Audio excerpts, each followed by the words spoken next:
कल आपने पढ़ा था आवेशित संधारित्र की ऊर्जा। आवेशित संधारित्र की ऊर्जा निकालने की कल आपने पढ़ी गणितीय विधि। आवेशित संधारित्र की ऊर्जा का जो सूत्र था वो सूत्र आप याद, जो परिभाषा थी उसके अनुसार जब किसी संधारित्र को आवेशित किया जाता है तो संधारित्र को आवेशित करने के लिए हमारे द्वारा कुछ कार्य करना पड़ता है। जो कार्य हम संधारित्र को आवेशित करने में करते हैं उसमें आवेश डालने में करते हैं, वो कार्य उस संधारित्र में उसकी ऊर्जा वैद्युत ऊर्जा के रूप में संचित हो जाता है।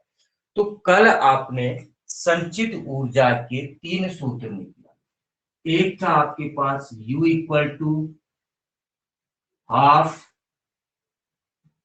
CV², जहां पर C थी संधारित्र की धारिता, V था संधारित्र की प्लेटों के मध्य का विभवांतर।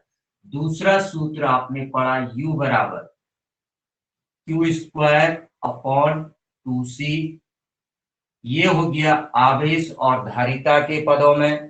तीसरा आपने पढ़ा U बराबर हाफ Q इंटू V, ये हो गया आवेश और विभवांतर के पदों में। तो ये 3 सूत्र आपने पढ़े थे।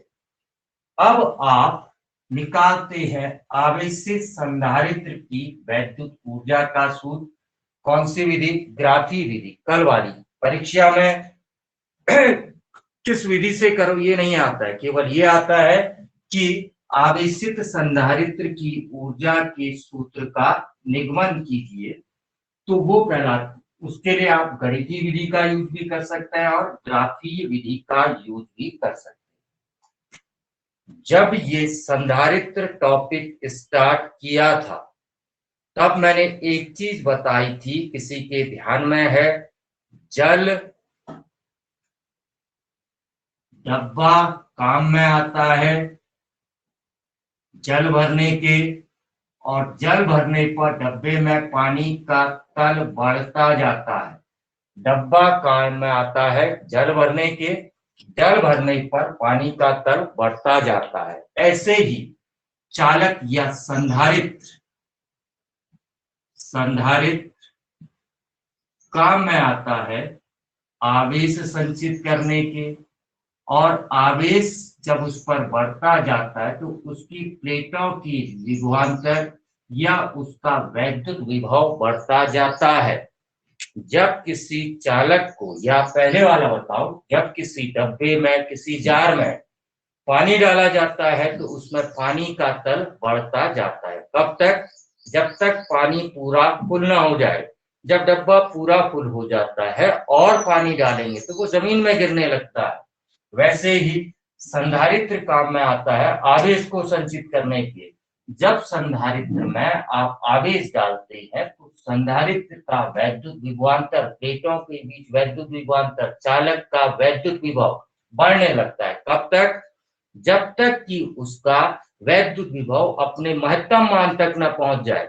और जब वैद्युत विभव अपने महत्तम मान तक पहुंच जाता है तो अब उस पर और आवेश संचित नहीं किया जा सकता। तो जहां से हम ये टॉपिक स्टार्ट करेंगे वो है ये कि जब किसी संधारित्र को आवेशित किया जाता है, किसी चालक को आवेशित किया जाता है, तो उसका विभवांतर, प्लेटों के बीच विभवांतर या चालक का वैद्युत विभव उसी अनुपात में बढ़ता जाता है। इसका अर्थ हुआ चालक को दिया गया आवेश उस चालक के विभवांतर के अनुक्रमानुपाती होता है, अर्थात Q अनुक्रमानुपाती कैपिटल V। आवेश बढ़ाते जाएंगे, वैद्युत विभवांतर बढ़ता जाएगा, या इसको मैं लिख सकता हूं Q/V बराबर C, जहां पर C एक नियतांक है जिसको आप कहते हैं उस चालक की या उस संधारित्र की धारिता। अब इसके अनुसार क्योंकि Q और V अनुक्रमानुपाती है, तो जब आवेश और विभवांतर के बीच ग्राफ खींचेंगे तो वो ग्राफ आता है एक सरल रेखा। मैं ले लेता हूं, दो अक्षें ले लेता हूं, एक ले लेता हूं एक्स अक्ष, एक ले लेता हूं वाई अक्ष। दो अक्षें हमने ले ली, एक ले ली एक्स अक्ष और दूसरी ले ली आपने वाई अक्ष। ये दो अक्षें आपने ले ली है। अब इन दो अक्षों में एक्स अक्ष और वाई अक्ष, मान लेता हूं एक्स अक्ष में दिखा देता हूं मैं आवेश, आवेश कैपिटल क्यू एक्स अक्ष में, और वाई अक्ष में दिखा देते हैं विभवांतर कैपिटल वाई अक्ष में विभवांतर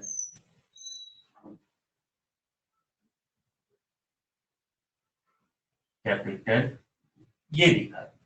अब ग्राफ प्लॉट करना है, तो आपको जैसा ऊपर बताया कि आवेश विभवांतर के अनुक्रमानुपाती, तो अनुक्रमानुपाती का अर्थ क्या होता है? अनुक्रमानुपाती का अर्थ है ये बढ़ेगा तो ये भी बढ़ेगा, ये घटेगा तो ये भी घटेगा, अर्थात आवेश बढ़ेगा तो विभवांतर बढ़ेगा, आवेश घटेगा तो विभवांतर घटेगा, अनुक्रमानुपाती। तो U और V के बीच, सॉरी Q और V के बीच अगर हम ग्राफ खींचते हैं तो वो एक सरल रेखा आती है, सरल रेखा नियतांक C, यानी कि कहीं पर भी इस रेखा पर किसी भी बिंदु पर OP अगर रेखा ले लूं OP, इसके किसी भी बिंदु पर V और P का अनुपात निकालेंगे तो वो V और P का अनुपात, सॉरी V और Q का अनुपात सदैव नियत आएगा। यहां पर अगर V और P के बीच अनुपात 2 है तो यहां पर भी V और P के बीच अनुपात 2, यहां पर भी V और P के बीच अनुपात कितना आएगा? 2 ही आएगा। मान लेते हैं किसी क्षण संधारित्र की प्लेट पर आवेश स्मॉल q है, किसी क्षण प्लेट पर आवेश स्मॉल q, और इस क्षण प्लेटों के बीच का विभवांतर स्मॉल v है। किसी क्षण पर संधारित्र की प्लेटों के बीच का, प्लेटों पर आवेश स्मॉल q और विभवांतर v, ये बिंदु ले लेता हूं a, ये बिंदु ले लेता हूं b। अब उसके बाद मान लिया, मैं इसको यहां पर ध्यान दीजिएगा, मान लिया मैं उसको एक सूक्ष्म आवेश देता हूं B से लेकर C तक, dq, यानी कि यहां पर आवेश q है, ये थोड़ा सा आवेश dq और दे दिया, यानी कि उसके पास अब आवेश हो गया q प्लस dq। अब आवेश बिंदु B पर आवेश है इसके पास q, O से लेकर B तक आवेश q, O से लेकर C तक आवेश हो गया q प्लस dq, यानी कि B से C तक जाने में जो इसको आवेश दिया है वो आवेश आपने दिया dq। dq आवेश देने पर इसका विभवांतर थोड़ा सा परिवर्तित हो, ये D बिंदु ले लेता हूं, उसके संगत विभवांतर आपने यहां पर ले लिया D, माना विभवांतर में चेंज जो हुआ D। ये विभवांतर में परिवर्तन, इस विभवांतर में परिवर्तन इतना सूक्ष्म लिया जा सकता है, इतना छोटा लिया जा सकता है कि बिंदु A और बिंदु D पर विभवांतर को समान अर्थात V ही माना जा सकता है। ध्यान देना, यही चीज इंपोर्टेंट है। बिंदु B पर जब संधारित्र की प्लेटों पर आवेश Q था तो उसकी प्लेटों के मध्य विभवांतर स्मॉल v था। जब उसको थोड़ा सा और आवेश दिया, सूक्ष्म आवेश dq इसको और दिया है, तो अब उसके पास आवेश हो गया q प्लस dq। किंतु हमने ये माना है कि उसका विभवांतर, ये आवेश का मान इतना छोटा है कि उसके विभवांतर में कोई परिवर्तन नहीं होता है, या कह सकते हैं विभवांतर में जो परिवर्तन होता है वो इतना सूक्ष्म, इतना कम होता है कि हम उसे नगण्य मान सकते हैं। नगण्य का अर्थ हो गया, अगर बिंदु ए पर विभवांतर v है तो बिंदु डी पर भी विभवांतर लगभग कितना लिया जा सकता है, v ही लिया जा सकता है। तो इस संधारित्र को सूक्ष्म आवेश dq देने में कृतकार, सूक्ष्म कृतकार डेल्टा W, डेल्टा W बराबर हो गया विभवांतर। विभवांतर हमने ए से डी तक लगभग नियत माना है v इनटू आवेश कितना दिया उसको, डेल्टा Q। अब यहां पर देखना इसको ऐसे कर देता हूं, इसकी ये E से लेकर C तक, या ये N पॉइंट कह दूं, A से लेकर N तक की जो चौड़ाई है, ये चौड़ाई ये है dq, यानी कि आवेश दिया हुआ डेल्टा Q कर लेते हैं, डेल्टा Q है ये, और A से लेकर B तक या D से लेकर C तक विभवांतर जो है V है। तो आप V की जगह लिख सकते हैं या तो A से लेकर B तक या D से लेकर C तक।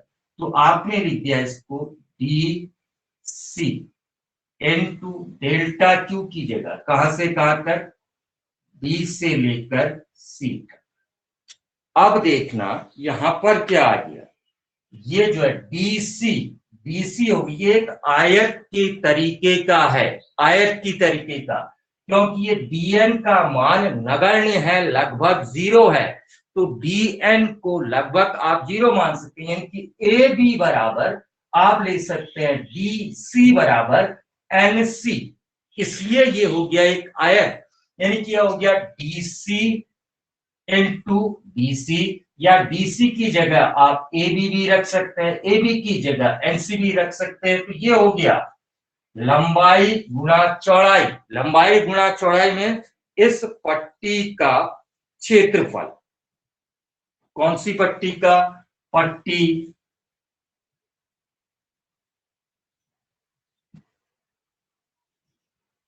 ABCD का क्षेत्रफल। ये कृतकार्य निकल गया, कितना आवेश देने में उसको, सूक्ष्म आवेश डेल्टा Q आवेश देने में कृतकार्य। तो देखिए कृतकार्य किसके बराबर है, यहां पर कृतकार्य बराबर है, ये ग्राफ है VQ ग्राफ, और ये जो अक्ष है इसको आप बोलते हैं आवेश अक्ष, आवेश अक्ष। तो ये क्षेत्रफल जो हुआ VQ ग्राफ और आवेश अक्ष के बीच घिरा क्षेत्रफल, ये क्षेत्रफल VQ ग्राफ और आवेश अक्ष के बीच घिरा क्षेत्रफल उतने आवेश को देने में हमारे द्वारा जो कृत कार्य है उसको बताता है। वैसे ही आप इतनी पट्टी में कृत कार्य निकाल सकते हो, इतनी पट्टी में कृत कार्य निकाल सकते हो, यानी कि इस पूरे ग्राफ को आपने छोटी छोटी पट्टियों में बांट लिया, छोटे छोटे लघु सूक्ष्म आवेशों में बांट लिया, उनमें कृत कार्य निकाल लिया। माना इसमें कृत कार्य 5 जूल है, अगली पट्टी में 2 जूल है, अगली पट्टी में 3 जूल है, तो कृत कार्य कितना हो जाएगा, 5 + 2 + 3, यानी कि कितना, 10 जूल।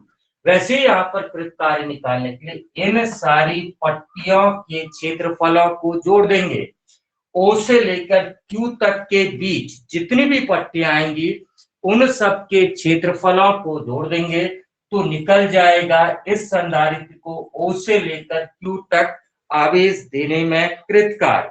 तो आवेश देने में कृत कार्य क्या आ जाएगा, W बराबर कृत कुल कार्य, W बराबर अब आपके पास आ जाएगा W बराबर कहां से यहां तक देंगे तो इसका वी क्यू ग्राफ है आपके पास, ओ से लेकर पी तक, आवेश अक्ष है ओ से लेकर क्यू तक। तो इसके भी क्षेत्रफल कितना आ गया, त्रिभुज ओ क्यू पी का क्षेत्रफल, ओ क्यू पी का क्षेत्रफल। अब ये त्रिभुज कैसा त्रिभुज है, एक समकोण त्रिभुज, और समकोण त्रिभुज का क्षेत्रफल होता है 1/2 गुणा आधार, आधार कहां से कहां तक, ओ से लेकर क्यू तक, ऊंचाई कहां से कहां तक, पी से लेकर क्यू तक। तो अब मान रख दूं तो कृत कार्य W बराबर 1/2 ओ से लेकर क्यू तक, क्यू ही है आवेश का मान, पी से लेकर क्यू तक विभवांतर का मान है कैपिटल V। तो ये इस संधारित्र को आवेशित करने में कृत कार्य हो गया, कहां से कहां तक, इसका विभवांतर 0 से कैपिटल V पहुंचाने में कृत कार्य, या इसको 0 से Q आवेश देने में कृत कार्य। इसके बाद यही कृत कार्य उस संधारित्र की ऊर्जा के रूप में संचित हो जाता है। तो संधारित्र की ऊर्जा U बराबर कितना हो गया आपके पास, हाफ Q इंटू पहला सूत्र, ये आ गया। अब किंतु Q बराबर होता है CV, Q बराबर लिखते हैं आप CV, इसलिए U बराबर आ जाएगा हाफ Q की जगह आ गया, इस Q की जगह लिख दिया CV, और V बाहर है ही, तो ये हो गया हाफ CV स्क्वायर। ये आ गया दूसरा सूत्र। अब निकालना है क्यू स्क्वायर अपॉन 2c, तीसरा सूत्र भी निकालना है क्यू स्क्वायर अपॉन 2c। तो किंतु यहीं से निकाल लू v बराबर q अपॉन c, v बराबर होता है q अपॉन c, ये मान रख दूं इस वाली समीकरण में, इस वाली समीकरण में रखूं तो u बराबर हो जाएगा half c v square, v की जगह आ गया q अपॉन c का होल स्क्वायर, v की जगह q स्क्वायर इसका होल स्क्वायर आ गया। मान रखूं तो u बराबर आ गया half c q square upon c square, एक c से c कैंसिल हो गया, तो u बराबर आ गया q स्क्वायर अपॉन 2c। तो ये संधारित्र को आवेशित करने में कृत कार्य कहिए या संधारित्र में संचित ऊर्जा कहिए, दोनों का सूत्र आपके पास निकल गया। पहला सूत्र U बराबर हाफ QV, दूसरा सूत्र U बराबर हाफ CV स्क्वायर, तीसरा सूत्र U बराबर Q स्क्वायर अपॉन 2C। आ रहा है बच्चों समझ में?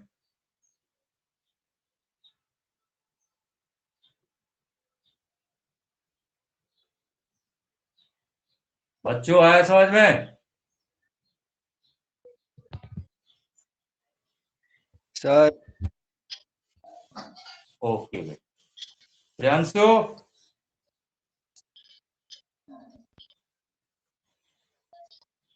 यस सर, प्रियांशु पूछो बेटा अपने क्वेश्चन, यस सर बताइए जी। क्वेश्चन। हाँ क्यू आवेश वाला एक कण है एक मिनट, हाँ जी। हाँ बताइए। क्यू आवेश वाला एक कण वैद्युत क्षेत्र ई में स्थित है। हाँ इस पर लगने वाला वैद्युत बल कितना होगा? अच्छा, क्यू आवेश वाला पहला सवाल है, एक वैद्युत क्षेत्र है, ये वैद्युत क्षेत्र ले लिया आपने, वैद्युत क्षेत्र की दिशा होती है धन आवेश से ऋण आवेश की ओर, वैद्युत क्षेत्र रेखाओं की दिशा होती है धन आवेश से ऋण आवेश की ओर।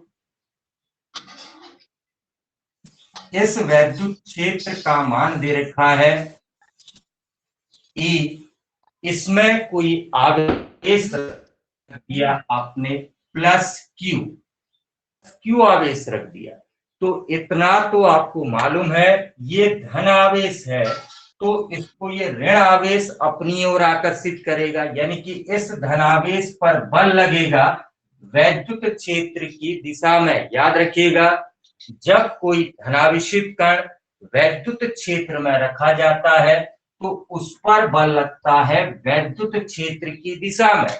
अगर यहीं पर ऋण आवेश रखा जाए, ये ऋण आवेश रख दिया -q, तो इस -q को ये धनावेश अपनी ओर आकर्षित करेगा, यानी कि -q आवेश गति करेगा वैद्युत क्षेत्र की विपरीत दिशा में, +q आवेश गति करेगा वैद्युत क्षेत्र की दिशा में। तो ये याद रखना, जब कोई धनावेशित कण वैद्युत क्षेत्र में रखा जाता है तो उस पर बल लगता है वैद्युत क्षेत्र की दिशा में, यानी कि वो वैद्युत क्षेत्र की दिशा में गति करता है। और अगर ऋण आवेश रखा जाए तो उस पर वैद्युत बल लगता है वैद्युत क्षेत्र की विपरीत दिशा में। अब इस पर लगने वाला बल लगने वाला बल F बराबर होता है Q इंटू E। ये वैद्युत क्षेत्र की तीव्रता वाला सूत्र जो पढ़ा था आपने, ये E बराबर F/Q, उससे निकला है F बराबर Q इंटू। नेक्स्ट बोलिए,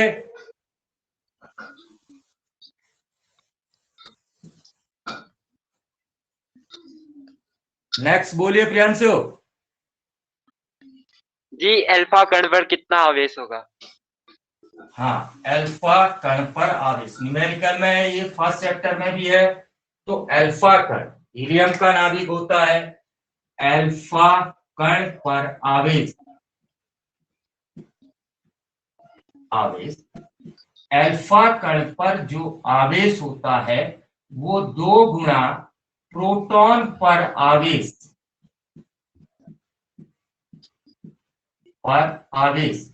एक प्रोटॉन पर जितना आवेश होता है उसका दुगना, यानी कि 2 इंटू एक प्रोटॉन पर कितना आवेश होता है बताइए।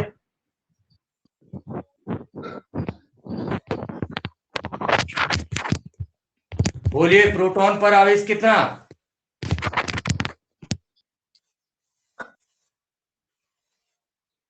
प्रोटॉन पर आवेश कितना होता है बताइए।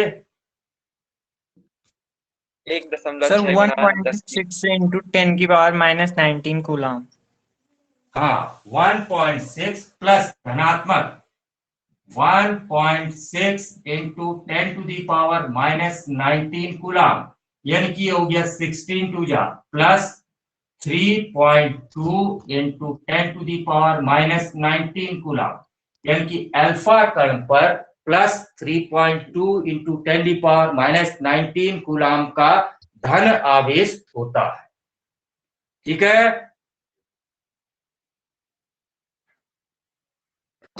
नेक्स्ट क्वेश्चन, अगला। जी जी, हो गया जी, जी। ठीक है बच्चों, नेक्स्ट कल है। Okay, bye bye bye.